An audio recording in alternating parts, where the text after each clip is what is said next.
princes et aux princesses du Dieu vivant. Ce matin, moi, ce sont des princes et des princesses que je vois. Et vous savez, nous avons de la valeur aux yeux de Dieu. Nous ne sommes pas n'importe qui. C'est ce que je voulais vraiment vous dire. Et la vie chrétienne, elle est certes difficile. Mais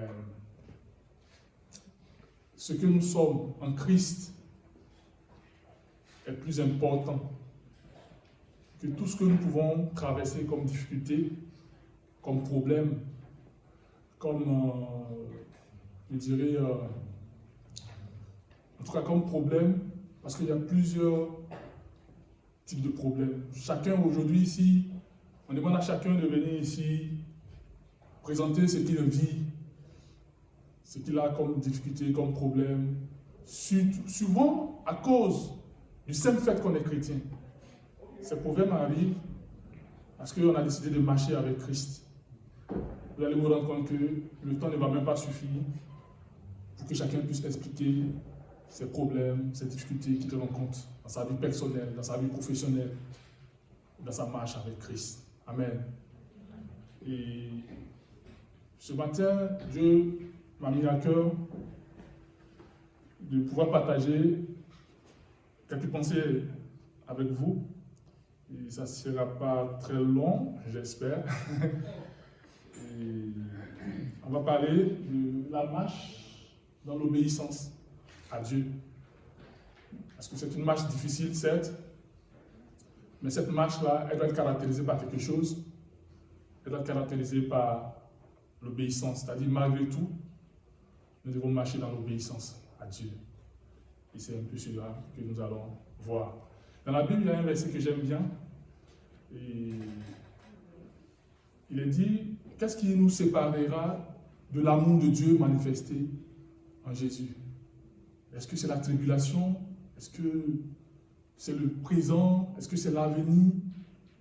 Et il est dit que rien ne peut nous séparer de l'amour de Dieu manifesté en Christ. Amen. Et que le Seigneur nous aide. Donc, je vais demander à un frère ou une sœur de prier et de confier ce moment, cette méditation d'ensemble au Seigneur, pour que le Seigneur puisse nous parler à nous tous. Merci notre Dieu, notre Père, de remplir ce lieu de ton Esprit Saint, qui nous convainc de péché, de justice et de jugement, afin que nous ayons part au trône de ta grâce, notre Dieu. Alors, viens joindre de ton Esprit aussi ton serviteur qui apportera la parole, afin que celle-ci puisse germer dans nos cœurs, produire du fruit en abondance, Seigneur, et nous transformer de l'intérieur vers l'extérieur, afin que nous soyons semblables à ton Fils Jésus, par qui nous avons la vie, notre Dieu. C'est dans le nom de ce même Fils que nous te prions. Amen. Amen. Il y avait un frère qui avait tellement de problèmes. Tellement. Et sincèrement, c'était un problème très sérieux.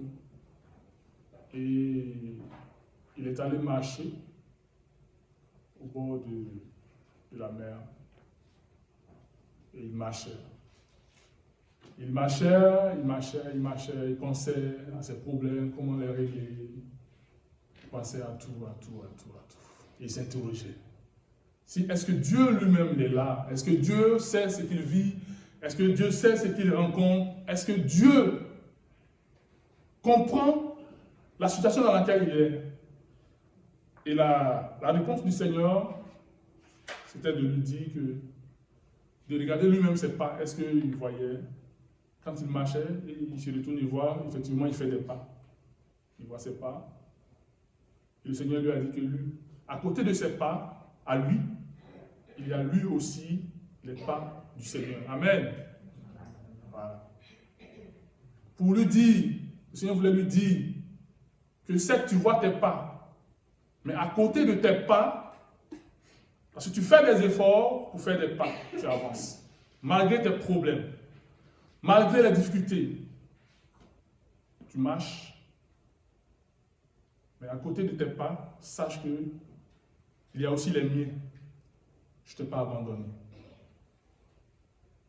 C'est pour juste dire que Dieu est avec nous dans tout ce que nous vivons, dans tout ce que nous traversons comme problème, Dieu ne nous abandonnera jamais. Il ne l'a pas fait hier, il ne le fera pas aujourd'hui, il ne le fera pas demain. Amen. Que Dieu nous aide à comprendre ces choses. Donc aujourd'hui, nous allons voir la marche dans l'obéissance à Dieu.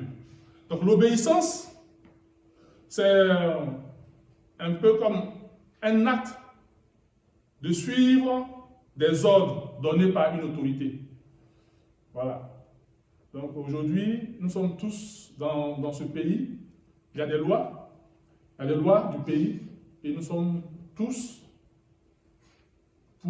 par obéissance à nos autorités, nous respectons ces lois, nous les suivons. Donc, l'obéissance peut prendre plusieurs formes. Elle peut être, comme je l'ai dit, une obéissance aux lois. On peut obéir aux lois, et c'est tout à fait normal. Quand on vit dans un pays, il faut obéir aux lois, il faut respecter les autorités, il faut suivre les instructions. Voilà. Et c'est cela qui crée un climat de paix. Il y a aussi l'obéissance des normes sociales, il y a l'obéissance des gouvernements, comme je le disais, il y a même l'obéissance dans le lieu de travail. Voilà. On doit également, sur le lieu de travail, il y a des instructions, il y a souvent des lois, voilà, du travail qu'il faut suivre, qu'il faut respecter. Et aussi même au sein de chaque entreprise, il y a des prescriptions qu'il faut respecter parce que c'est cela qui va permettre à l'entreprise de faire du chiffre d'affaires pour aller de l'avant. Donc il faut aussi obéir aux autorités, aux supérieurs hiérarchiques. Souvent, on obéit, pas forcément parce qu'on le veut, voilà, mais parce qu'il y a un contrat qui nous lie. Voilà, un contrat, souvent même on a des patrons qui sont vraiment, qu'on n'aime pas, il faut qu'on se dise la vérité, voilà, parce qu'ils nous font certaines choses, mais le Seigneur qui prescrit cela, il faut obéir, respecter les supérieurs, les responsables, et cela aussi contribue à notre vie chrétienne. Cela contribue aussi à notre obéissance au Seigneur. En respectant les autorités, en respectant les supérieurs hiérarchiques au travail, c'est comme si au Seigneur qu'on respectait. Également, il y a l'obéissance d'un enfant à ses parents.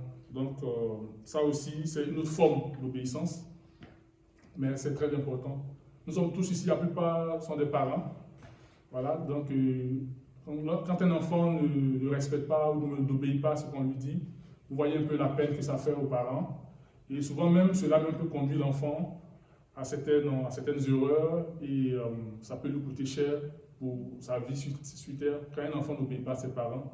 Parce que le parent il a plus d'expérience, il sait ce qui est bon pour l'enfant, il le conseille avant que l'enfant même ne prenne conscience. Donc, pour éviter certains drames à l'enfant, le parent conseille, donne des instructions et l'enfant, sans forcément comprendre, doit obéir. Voilà. Et en obéissant, quand il prend de l'âge, quand il devient maintenant, quand il devient conscient, il va se rendre compte, il comprend pourquoi papa et maman me disaient de ne pas faire ça et ça. Vous comprenez? Voilà. Et c'est ça c'est l'obéissance. Souvent on obéit sans forcément comprendre, mais il faut obéir quand même. Et donc ça c'est l'obéissance de façon sociale, au niveau de la société, dans notre vie quotidienne. Mais l'obéissance à Dieu, c'est quoi selon la parole de Dieu? Qu'est-ce que l'obéissance selon la parole de Dieu? L'obéissance est le produit de l'amour que l'on a pour Dieu. Pour un enfant de Dieu, obéir à Dieu, ce n'est pas une contrainte. On ne le fait pas parce qu'on a envie de le faire. Et c'est ce que la Bible nous dit. La Bible dit dans Jean 14, 15, le Seigneur dit, si vous m'aimez, gardez mes commandements. Si vous m'aimez, gardez mes commandements. Ça dit quoi? J'obéis au Seigneur parce que je l'aime. si je n'aime pas le Seigneur, je n'obéirai pas à ce qu'il me dit. Vous comprenez? Donc, pour les enfants de Dieu, pour ceux qui marchent avec Dieu, l'obéissance, c'est le produit, si vous voulez, c'est la conséquence de notre amour pour Dieu. Et quand tu arrives à ce niveau-là, quand tu arrives à ce niveau, rien ne peut t'empêcher de marcher avec Dieu. Parce que tu sais pourquoi est-ce que tu obéis. Tu obéis pas parce que les autres le font. Tu obéis pas parce que tu attends un cadeau. Non. Mais tu obéis parce que tu l'aimes. Et c'est ce que la parole de Dieu nous dit dans Jean 14, comme je l'ai dit tout à l'heure. Si vous m'aimez, gardez mes commandements. Donc si tu n'aimes pas le Seigneur, tu ne pourras pas lui obéir. Donc c'est notre amour pour Jésus-Christ qui nous pousse à obéir à sa parole. Amen. Que Dieu nous aide à comprendre cela. C'est très très important. C'est très important. L'amour que nous avons pour Dieu, c'est vraiment l'obéissance que nous avons vis-à-vis de Dieu. C'est différent de l'obéissance des autorités. Souvent, il y a certaines lois que les autorités vont prendre, que tu n'aimes pas, que tu ne veux pas, qui ne collent pas avec toi tes principes. Mais tu obéis. Pas parce que tu aimes, pas parce que tu veux, mais tu obéis parce que tu vis dans une société où il faut qu'il règne l'harmonie. Et tu obéis. Tu n'aimes pas, mais tu obéis. Alors qu'avec Dieu, nous obéissons parce que nous l'aimons. Parce que nous croyons que tout ce qu'il fait, tout ce qu'il veut pour nous est bien. Amen. Que Dieu nous aide à comprendre ces choses. Et ce qui me plaît avec le Seigneur, c'est que lorsqu'il prend des lois, toutes ces lois, toute la parole de Dieu, toutes les lois du Seigneur, c'est pour notre bien. C'est pour nous amener vers quelque chose de meilleur, vers quelque chose de bien qui va nous aider à grandir, qui va nous aider à vivre en paix avec nous-mêmes et qui va nous aider surtout à avoir la vie éternelle. Et donc, quelles sont les conséquences de l'obéissance à Dieu? Il y a plusieurs conséquences, mais je vais essayer de parler ensemble avec vous de quelques conséquences de l'obéissance à Dieu. Donc, la première conséquence, c'est que l'obéissance permet la réalisation de la volonté de Dieu dans nos vies, dans nos nations. Et je dirais même dans le monde. Donc, notre obéissance à Dieu va permettre la réalisation de la volonté de Dieu. On va voir un peu dans la parole de Dieu qui a vécu ça. Je sais que vous connaissez plusieurs personnes dans la parole de Dieu qui ont obéi à Dieu et qui ont vu la réalisation de la volonté de Dieu juste parce qu'ils ont obéi. On va lire dans 2 Rois chapitre 5, versets 1 à 14. Bon, c'est vraiment un peu long. 2 Rois chapitre 5, versets 1 à 14. Donc, il s'agissait de qui? Il s'agissait d'un grand homme, d'un grand soldat, un homme de l'armée, un grand homme de l'armée, Naaman. Vraiment, il était vraiment très haut gradé, mais qui vivait une situation, il avait une lèpre, une maladie, une maladie vraiment une mauvaise maladie, sincèrement. C'était grave par rapport à son rang et avoir la lèpre. Vous connaissez ce que c'est que la lèpre. Il était vraiment défiguré. Et il vivait ça. Il vivait ça et il n'avait pas de solution. Donc, 2 Rois chapitre 5, versets 1 à 14. Bon, on va lire quelques versets, compte tenu du temps, parce qu'il y en a plusieurs. Donc, Naaman, chef de l'armée du roi de Syrie, jouissait de la faveur de son maître et d'une grande considération, car c'était par lui que l'Éternel avait délivré les Syriens. Mais cet homme fort et vaillant était lépreux. Vous voyez? Or, les Syriens étaient sortis par troupes et ils avaient amené captive une petite fille du pays d'Israël qui était au service de la femme de Naaman. Donc, il y avait une petite fille, une Israélite, qui travaillait dans la maison de Naaman, le lépreux. Donc, cette petite fille, elle dit à sa maîtresse, c'est-à-dire à la femme de Naaman, « Oh, si mon Seigneur était auprès du prophète qui est à Samarie, le prophète le guérirait de sa lèpre. Naaman alla dire à son maître, la jeune fille du pays d'Israël a parlé de telle et telle manière. Et le roi de Syrie dit, va, rends-toi à Samarie, et j'enverrai une lettre au roi d'Israël. Il partit, prenant avec lui 10 talents d'or, 6000 cycles d'or et 10 vêtements de rechange. Il porta au roi d'Israël la lettre où il était dit, maintenant, quand cette lettre te sera parvenue, tu sauras que je t'envoie Naaman, mon serviteur, afin que tu le guérisses de sa lèpre. Donc, après avoir lu la lettre, le roi d'Israël déchira ses vêtements et dit, suis-je un Dieu pour faire mourir et pour faire vivre, qu'il s'adresse à moi afin que je guérisse un homme de sa lèpre? Sachez donc et comprenez qu'il cherche une occasion de dispute avec moi. Lorsqu'Élisée, homme de Dieu, apprit que le roi d'Israël avait déchiré ses vêtements, il envoya dire au roi, pourquoi as-tu déchiré tes vêtements? Laisse-le venir à moi et il saura qu'il y a un prophète en Israël. Amen.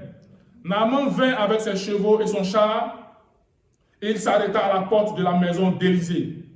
Élisée lui fit dire par un messager, va et lave-toi 7 fois dans le Jourdain, ta chair deviendra saine et tu seras pur. Naaman fut irrité et il s'en alla en disant, voici, je me disais, il sortira vers moi, il se présentera lui-même, il invoquera le nom de l'Éternel, son Dieu, il agitera sa main sur la place et guérira le lépreux. Les fleuves de Damas, l'Abana et le Parpar ne valent-ils pas mieux que toutes les eaux d'Israël? Ne pourrais-je pas m'y laver et devenir pur? Et il s'en retournait et partait avec fureur. Ça, c'est l'orgueil, ça. Mais ses serviteurs, c'est-à-dire les serviteurs de Naaman, ses serviteurs s'approchèrent pour lui parler. Et il dit, mon père, si le prophète t'eût demandé quelque chose de difficile, ne l'aurais-tu pas fait? Combien plus dois-tu faire ce qu'il t'a dit? Lave-toi et tu seras pur. Juste simple ça. Se laver et devenir pur. Et il descendit alors et se plongea 7 fois dans le Jourdain. Selon la parole de l'homme de Dieu, sa chair redevint comme la chair d'un jeune enfant et il fut pur. Amen.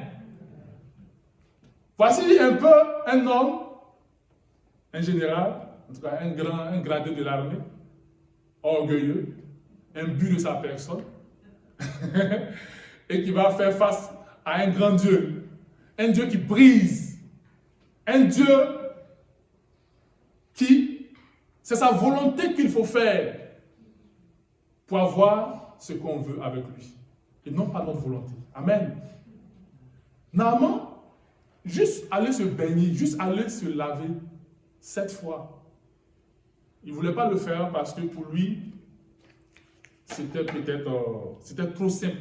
C'était pas ce à quoi il s'attendait. Et pourtant, c'est ce que Dieu avait prévu. Et donc, finalement, vous voyez, comme vous pouvez le voir, il a été guéri parce qu'il a obéi. Il a obéi finalement, il a cédé. Sa volonté à lui, Naaman, a cédé la place à la volonté de Dieu. Et il a eu la guérison. Et ça, c'est un message vraiment très fort pour ceux qui ne connaissent pas encore le Seigneur, qui ne savent pas comment Dieu fonctionne. Avec le Seigneur, souvent on pense que la solution que nous avons est la meilleure. Et souvent on pense que ça vient forcément du Seigneur. Mais parfois, on se trompe. Parce que la volonté du Seigneur, la solution du Seigneur, elle est souvent très simple. Simple. Simple. Et pourtant, c'est ça qui nous apporte la paix. C'est ça qui nous apporte la guérison. C'est ça qui nous apporte, je dirais même, le salut.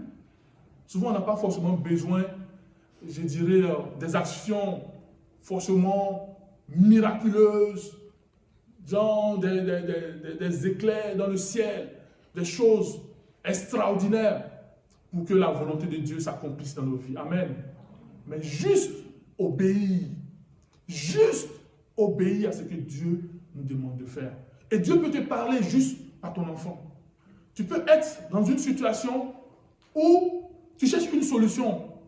Dieu, par la voix de ton enfant, peut te parler. Et tu dois vraiment prêter attention que c'est ce que Dieu te demande de faire. Dieu peut te parler par une amie, par un collègue. Dieu même peut te parler au travers d'un homme politique à la télévision. Donc, soyons attentifs et faisons ce que le Seigneur nous demande de faire. N'imposons pas à Dieu ce que nous voulons nous-mêmes. Mais demandons à Dieu et surtout ayons le courage, ayons la force de lui obéir, même si sa solution semble, je dirais, simple. Et pourtant, c'est cette solution qui nous sauve et nous guérit. Amen. Que le Seigneur nous aide à comprendre ces choses. La deuxième conséquence, lorsque nous obéissons à Dieu, c'est que notre obéissance, ça c'est très important, notre obéissance permet au règne de Dieu de venir dans notre entourage, de venir dans le pays dans lequel nous sommes, de venir sur la terre. Juste notre obéissance. Juste notre obéissance. Et notre obéissance est donc comme une manière de créer les conditions. Créer les conditions pour que ceux qui ne connaissent pas le Seigneur puissent savoir qu'il y a un Dieu vivant, un Dieu puissant, un Dieu qui fait de grandes choses, un Dieu qui transforme, un Dieu qui impacte positivement les vies. Amen. Et ça, on va le voir dans Matthieu chapitre 6, verset 9 à 10. Le Seigneur dit aux disciples, lorsque vous priez, vous devez dire, notre Père qui es aux cieux, que ton règne, que ton nom soit sanctifié, que ton règne vienne, que ta volonté soit faite sur la terre comme au ciel. Ça, c'est une prière apparemment simple. Les gens récitent. Mais pour que le règne de Dieu vienne, il y a une prédisposition. Voilà, c'est ce qu'il faut retenir. Pour que le règne de Dieu vienne, la prédisposition que les enfants de Dieu doivent avoir, c'est l'obéissance. L'obéissance. C'est l'obéissance qui va permettre au règne de Dieu de venir. Parce que supposons que nous soyons sur la terre et que personne n'obéit à Dieu. Personne n'obéit à Dieu. Mais comment le règne de Dieu va venir? Qu'est-ce qui sera l'élément déclencheur, voilà. L'élément déclencheur pour que le règne de Dieu vienne. Au moins, il faut qu'il y ait au moins une personne qui va dire, moi j'obéis, moi je crois qu'il est là, je crois que ce Dieu-là, il existe, je crois qu'il fait de grandes choses. Juste cette seule personne qui croit et qui lui, malgré que tout le monde ne croit pas, juste lui, par son canal, le règne de Dieu va venir. Et c'est ce que nous allons voir. C'est ce que nous allons voir avec Élie. Dans 1 Roi 18, verset 18 à 39. C'est vraiment un peu très long. Mais je vais lire quelques bouts. 1 Roi 18, verset 18 à 39. Donc, qu'est-ce qui se passe? Le contexte, c'était quoi? C'est que pratiquement tout Israël avait tourné le dos à Dieu. Et tous les prophètes avaient tourné le dos à Dieu. Ils avaient abandonné le Seigneur. Est-ce que vous pouvez vous rendre compte? Un peuple que Dieu a sauvé d'Égypte. Un peuple que Dieu a sauvé d'Égypte avec des miracles. Un peuple que Dieu a conduit dans le désert alors qu'il n'avait rien. Dieu les a fait passer par la mer Rouge. Ils ont vu des miracles. Dieu a combattu de grandes nations. Les nations qu'Israël a combattues. Et par la grâce de Dieu, Israël a eu la victoire sur ces nations avant d'entrer dans la terre promise. C'était des nations fortes, organisées. Des nations vraiment très fortes. Mais Dieu leur a donné la victoire lorsque Jésus avait pris la tête après Moïse. Et Dieu les a fait rentrer dans la terre promise. Et c'est ce peuple-là qui abandonne Dieu. Tous les prophètes avaient tourné le dos avec Dieu. Sauf Élie. Élie est resté le seul. Et la Bible dit, dans 1 Roi 18, verset 22, Élie dit au peuple, je suis resté seul des prophètes de l'Éternel. Je suis resté seul des prophètes de l'Éternel. Et il y a 450 prophètes de Baal. Est-ce que vous comprenez? Il y a d'abord des prophètes certainement qui ont fui face à la menace. Il y a beaucoup qui ont abandonné parce qu'ils protégeaient leur vie. Mais Élie est resté seul. Et vous allez voir, c'est que l'obéissance d'Élie, juste l'obéissance d'une seule personne, qu'est-ce que ça va apporter? Le règne de Dieu, grâce à Élie seul, le règne de Dieu va revenir en Israël. Amen. Et ça, nous pouvons le lire, mais c'est vraiment un peu long. Mais bon, on va un peu lire quand même, avec votre permission. Donc, à partir du verset 18, Élie répondit, je ne trouve point Israël. C'est toi, au contraire, et la maison de ton père, puisque vous avez abandonné les commandements de l'Éternel et que tu es allé auprès des Baal. Les Baal, c'était les faux dieux. Voilà, c'était les dieux, les faux dieux. Fais maintenant, ça c'est Élie qui parle, fais maintenant rassembler. Voilà, ça c'est Élie maintenant sous l'inspiration, je dirais, de l'Éternel. Élie va envoyer un message fort à tous ceux qui avaient tourné le dos à Dieu. Et il dit, et qui a à leur tête Jézabel. Et Élie lui dit, fais maintenant rassembler tout Israël auprès de moi, à la montagne du Carmel, et aussi les 450 prophètes de Baal, et les 400 prophètes d'Astarté qui mangent à la table de Jézabel. Donc ça, c'est Élie qui lance ce défi sous l'inspiration de l'Éternel. Donc, Akab envoya des messagers vers tous les enfants d'Israël et il rassembla les prophètes à la montagne du Carmel. Alors Élie s'approcha de tout le peuple et dit, « Jusqu'à quand clocherez-vous des deux côtés? Si l'Éternel est Dieu, allez après lui. Si c'est Baal, allez après lui. » Le peuple ne lui répondit rien. Voilà. Donc, le peuple avait fait son choix, avait choisi de vraiment abandonner Dieu et suivre Baal. Et Élie dit, il faut faire un choix. Soit vous êtes avec Baal, soit vous êtes avec Dieu. Mais vous ne pouvez pas être des deux côtés. Et ce qui va se passer, je vais essayer de résumer avec votre permission, c'est que Élie va demander à ce qu'il y ait en fait une démonstration de force. Puisque les enfants d'Israël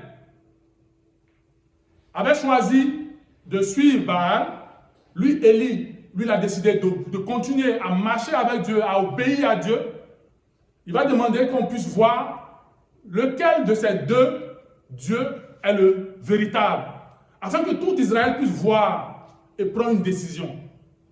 Et donc, Élie va demander, il va dire, que l'on nous donne, au verset 23, que l'on nous donne 2 taureaux,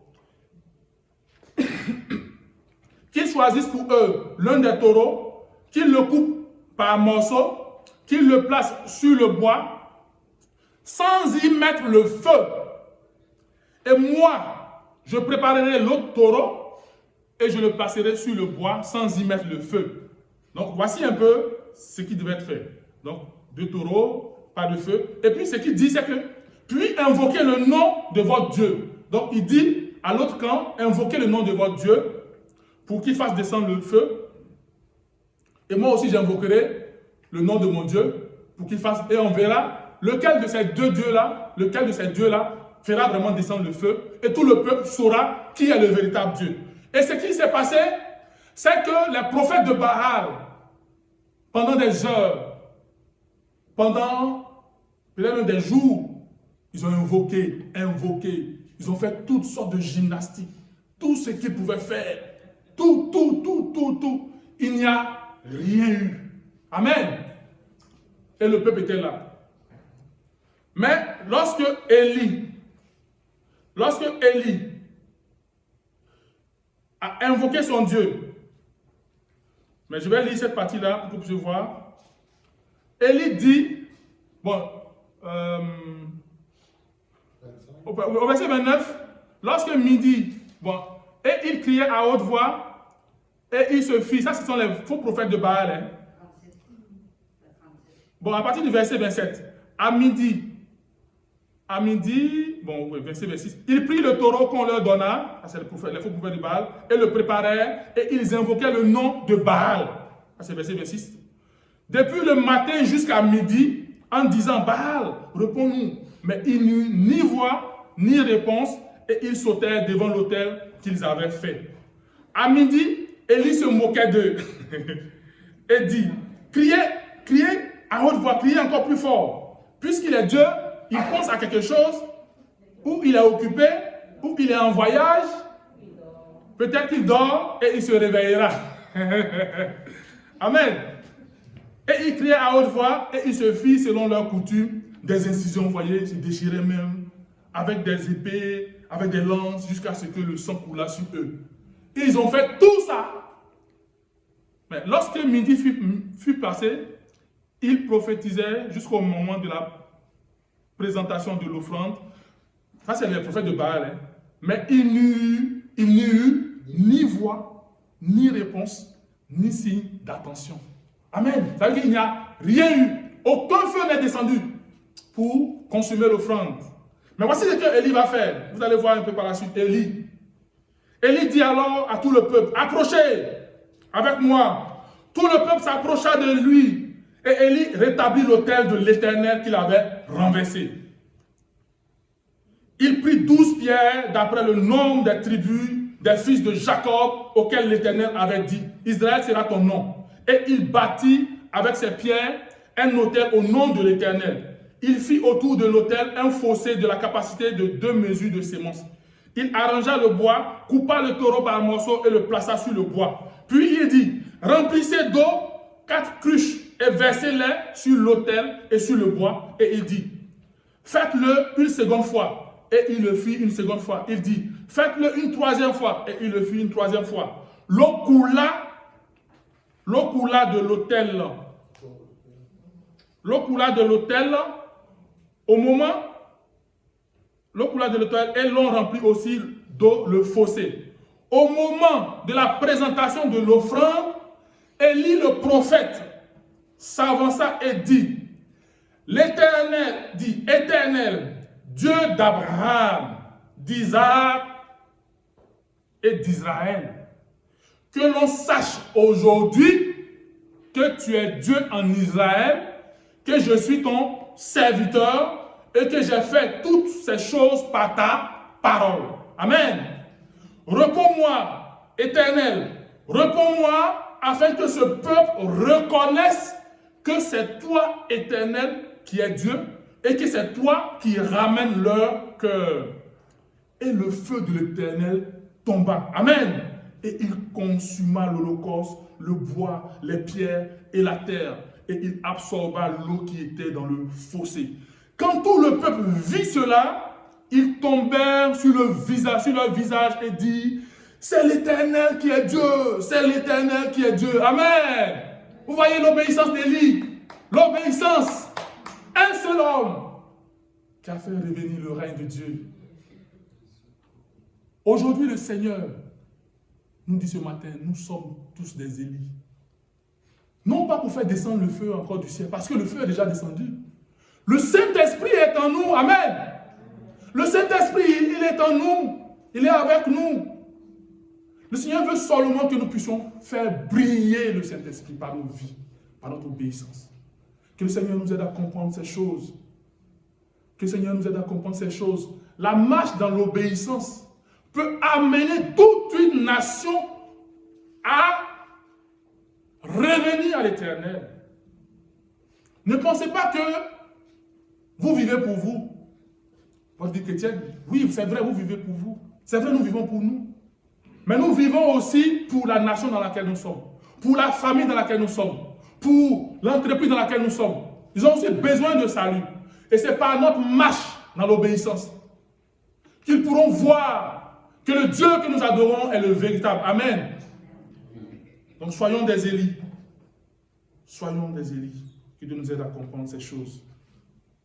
Il y a eu aussi, donc dans Matthieu 5, 14 à 15, le Seigneur même disait que vous êtes la lumière du monde. Une ville située sur une montagne ne peut être cachée et on n'allume pas une lampe pour la mettre sous le boiseau, mais on la met sur le chandelier et elle éclaire tous ceux qui sont dans la maison.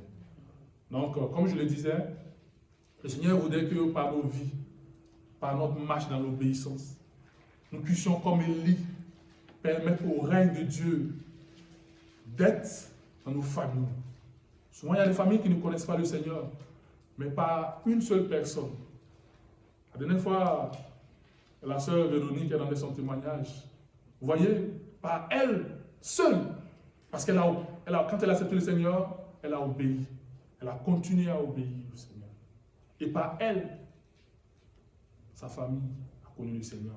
Et il y a plusieurs personnes, également, par leur vie, mon épouse également, par elle, plusieurs de ses parents ont connu, je ne vais pas dire tous ses parents, ont connu le Seigneur. Et chacun de vous ici peut venir aujourd'hui rendre le témoignage que par moi, mon fils ou même ma fille a connu le Seigneur. C'est ça, être Élie. Vous êtes des Élis sans vous en rendre compte. Parce que par votre obéissance, par votre, je dirais, votre persévérance, vous avez pu amener certaines personnes à Jésus. Et il faut continuer à marcher dans l'obéissance à Dieu. Il ne faut pas tourner le dos à Dieu parce que tout le monde a tourné le dos à Dieu. Amen. Que Dieu nous aide à comprendre ces choses. Alors, le temps est passé. Donc, un autre exemple, c'est Daniel et ses compagnons. Comme vous le savez. Dans la Bible également, il y avait Daniel et ses compagnons qui étaient eux aussi dans une contrée, à Babylone. Et ils étaient face à un peuple, dans une situation où tout le monde ne connaissait pas le Seigneur. Tout le monde ne savait pas qui était l'Éternel Dieu. Et il y avait une loi qui avait été prise et il fallait adorer la statue. La statue de qui? Du roi Nebuchadnezzar. Alors que eux, ils savent qu'il ne faut jamais se prosterner devant une statue. Il ne faut jamais adorer un homme. Et malgré la menace de mort, oui, il y avait une menace de mort qui était derrière cette loi, puisque si tu ne te prosternais pas devant cette statue, tu devais être jeté. Jeté. Amen. Dans la force au lion. Dans la fournaise de feu. Dans la force au lion. Amen. Et là, ce qui va se passer, si vous voulez, on va lire un peu. Daniel, voilà, dans la fournaise. Donc, au verset, dans Daniel, au verset 6, je crois, au verset 6, il dit, quiconque ne se prosternera pas et n'adorera pas sera jeté à l'instant même au milieu d'une fournaise. Ça, c'était le décret qui avait été signé. Quiconque n'allait pas se prosterner devant cette statue-là de Nebuchadnezzar allait être jeté dans une fournaise ardente.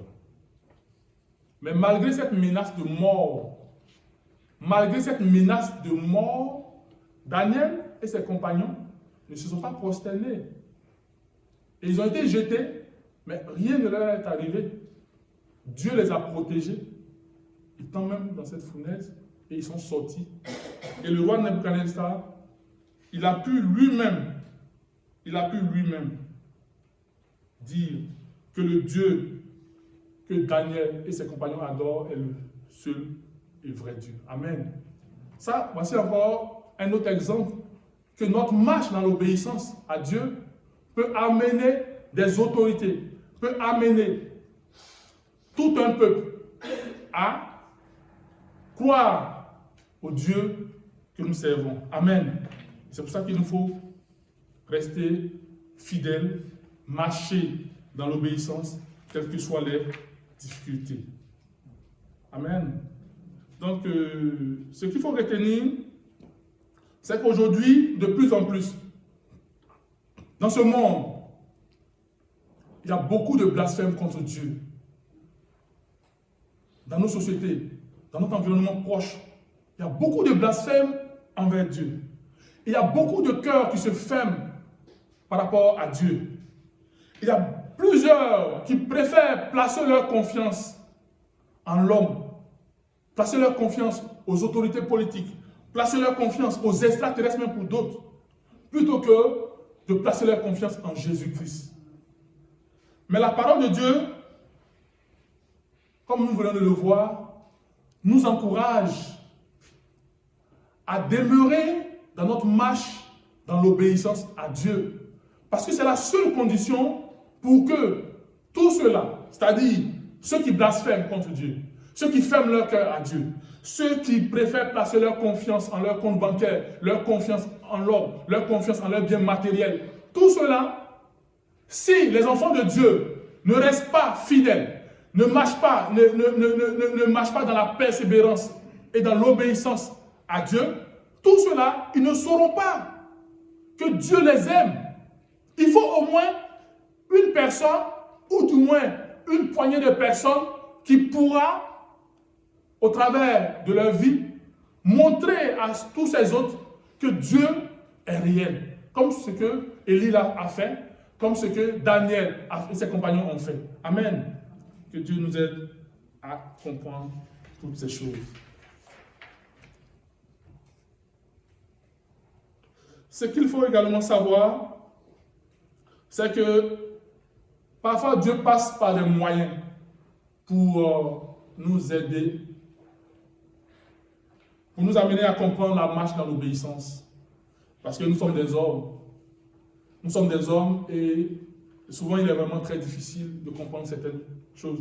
Donc Dieu peut passer par des enseignements, Dieu peut passer, comme je l'ai dit, par un témoignage, Dieu peut passer par une exhortation, mais souvent aussi Dieu peut passer par le brisement, c'est-à-dire il peut arriver que dans ta marche avec Dieu, tu traverseras souvent, ou du moins, des moments difficiles. Un peu comme Israël est passé par le désert. Donc, ces moments difficiles vont être comme une traversée du désert. Et tu vas te rendre compte, tu vas te rendre compte que rien ne va autour de toi. Tout est bloqué à gauche, à droite. Peut-être même la maladie par-ci, par-là. Mais est-ce que ça veut dire, lorsque je serai dans ce moment de désert, est-ce que ça veut dire que Dieu m'a abandonné? Non! Dieu ne t'a pas abandonné. Dieu ne nous abandonnera jamais. Amen. Ces moments difficiles, ces moments parfois désertiques dans notre vie, souvent Dieu les utilise pour nous rapprocher de lui, pour nous amener à comprendre que c'est sur lui seul que nous devons compter et qu'en dehors de lui, personne ne pourra nous aider. Mais que c'est lui seul qui peut nous aider. Donc souvent, il nous faut avoir une oreille attentive pour pouvoir comprendre ce genre de situation difficile que Dieu aussi pourrait utiliser pour pouvoir nous amener à marcher dans l'obéissance, à comprendre son plan pour nous et surtout à être heureux. Parce que tout ce que Dieu fait, c'est que nous soyons heureux, que nous soyons sauvés. Amen. Donc, nous avons marché non par la vue, non par la chair. Parce que marcher par la vue et par la chair, cela nous donne des inquiétudes et la paix.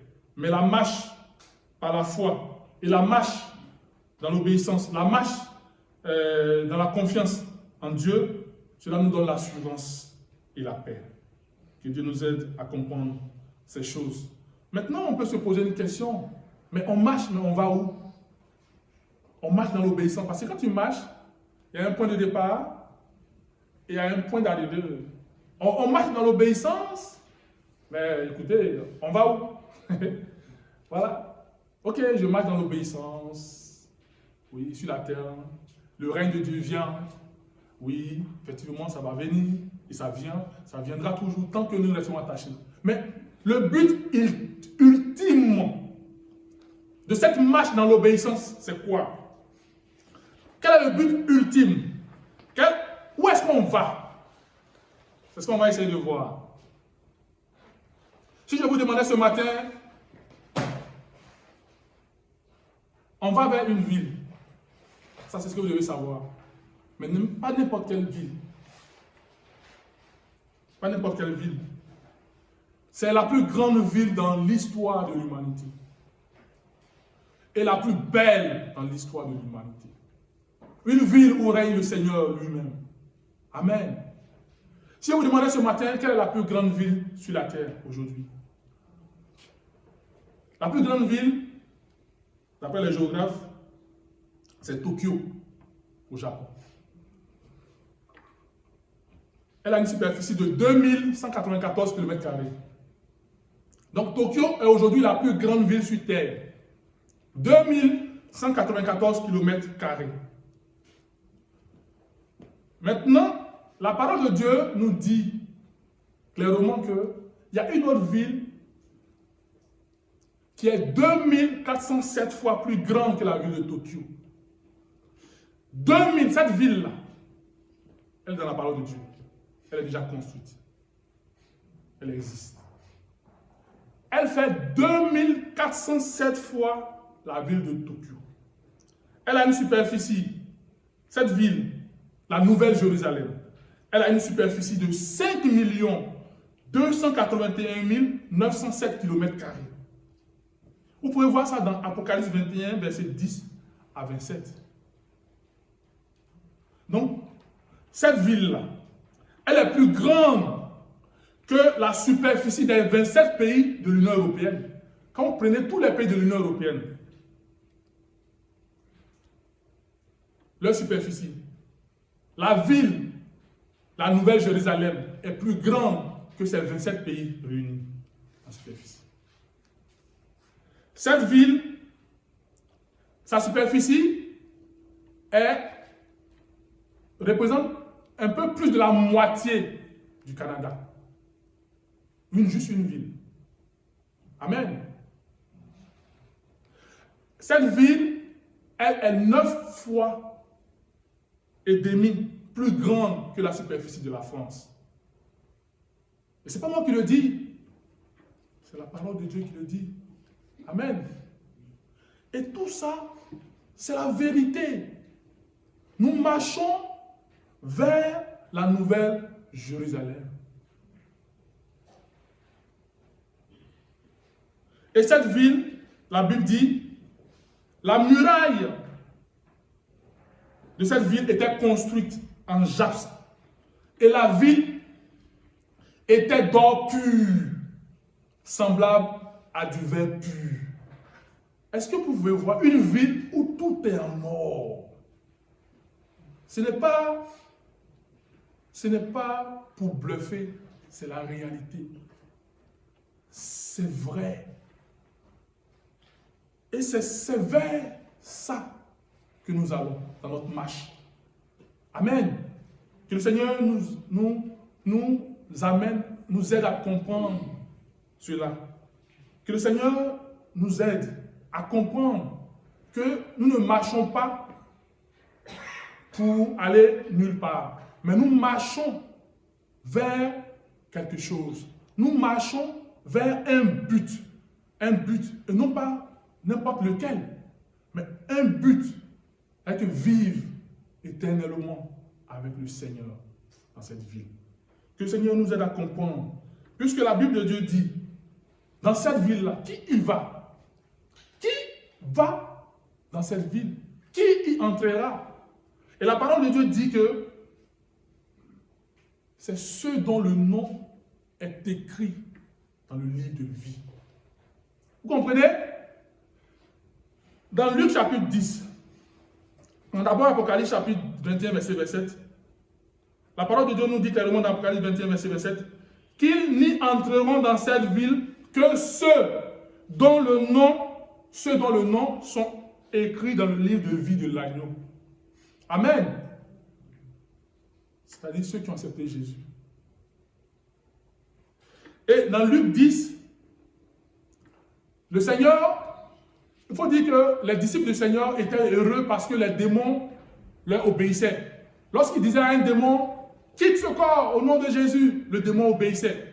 Tout ce qu'il faisait au nom du Seigneur, excusez-moi, cela se réalisait.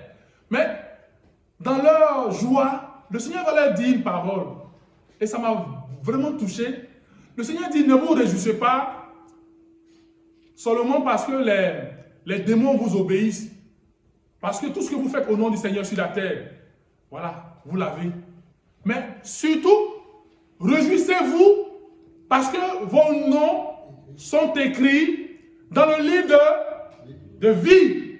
Autrement dit, réjouissez-vous parce que votre place est dans la nouvelle Jérusalem. Amen. Bien-aimés frères et sœurs, la parole de Dieu est claire et limpide. Nous devons comprendre que notre marche dans l'obéissance à Dieu n'est pas vaine. D'abord, cette marche va permettre à ceux qui ont fermé leur cœur à Dieu, à ceux qui ont tourné le cœur à Dieu, leur vie à Dieu, qui ont tourné le dos à Dieu, de comprendre que c'est lui le véritable Dieu. C'est-à-dire nous allons faire venir par notre marche dans l'obéissance, nous allons faire venir le règne de Dieu sur terre, juste parce que tu as décidé de vivre dans l'obéissance. Donc, ne sous-estime pas ta marche chrétienne. Et le règne, tu fais venir le règne dans ta famille, tu fais venir le règne dans ton entreprise, tu fais venir le règne dans ton quartier, tu fais venir le règne au milieu de tes amis. Et au travers de toi, Dieu peut toucher ces cœurs-là. Amen. Autre chose, c'est que par ta marche dans l'obéissance, toi-même tu es édifié et puis tu vas vers ce qui est le plus beau, ce qui est le plus important dans la vie d'une personne, c'est-à-dire être éternellement avec le Seigneur un jour. Amen. Que Dieu nous aide à comprendre ces choses, que Dieu, par le Saint-Esprit, nous aide à comprendre ces choses et que son nom soit béni. C'est une marche difficile, comme je le disais, une marche extrêmement difficile. Mais quel que soit ce qui va arriver, nous devons rester attachés, comme Élie, comme Daniel, comme plusieurs d'entre vous ici ont déjà pu résister aux difficultés, résister lorsque l'ennemi voulait les arracher de la présence de Dieu, lorsque l'ennemi voulait les éloigner. Mais grâce à leur obéissance, à leur attachement, ils ont pu influencer des vies, influencer leurs enfants, influencer leurs femmes, influencer leurs amis à venir à Christ. Il faut que nous puissions continuer et que le nom du Seigneur soit béni. Amen. Amen. Donc nous allons nous arrêter là. Excusez-moi, et nous allons prier. Chacun va prier pour sa vie. Chacun va prier pour sa vie. Parce que la vie chrétienne, elle est difficile. Et ce n'est pas une vie de un jour. Ce n'est pas une vie de 2 jours. Ce n'est pas une vie d'une semaine. Mais c'est une vie de tout un pèlerinage sur la terre. Et aujourd'hui, pendant qu'on va sortir ici, je ne sais pas quel problème chacun de nous va rencontrer, juste à la sortie de ce culte. Mais nous allons prier pour que Dieu nous donne la force. Dieu nous donne la force, quelles que soient les difficultés, les problèmes que nous allons rencontrer dans notre marche avec lui, que nous puissions toujours rester attachés à lui, que nous puissions toujours l'aimer, lui rester fidèle, pour que son nom soit glorifié. Prions le Seigneur chacun dans son cœur.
tes vertus qui me fortifient, qui me mettent dans le cœur, qui me convainquent de mon Père qui m'a rendu, et qui me soutient.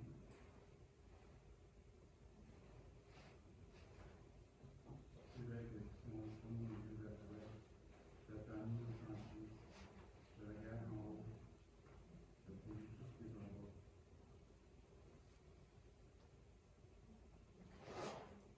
La clarité,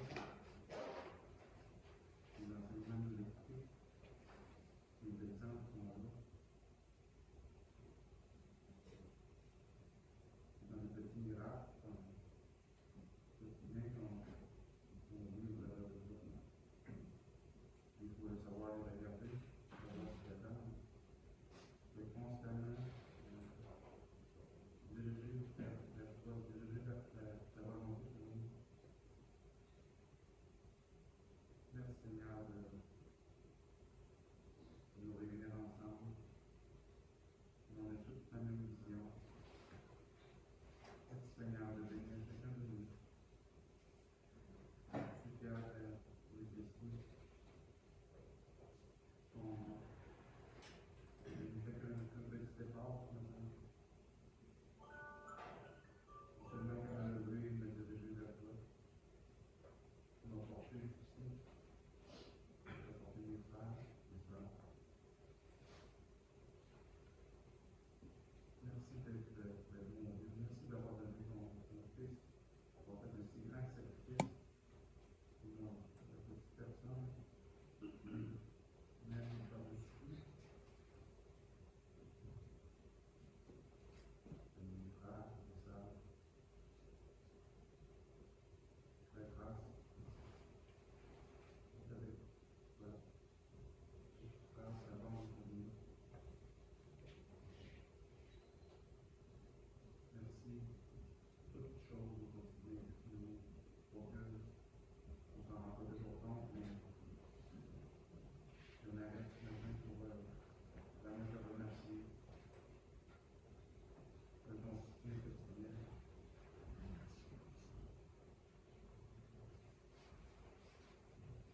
Merci pour toutes tes bienfaits, ton amour qui surpasse tout. Une vie toute intelligente. Merci pour ton Seigneur. Je demande de mettre en main sur nous certainement. On n'oublie pas, c'est pas les risques qu'il faut qu'on voit aujourd'hui. Toujours et à jamais. Amen.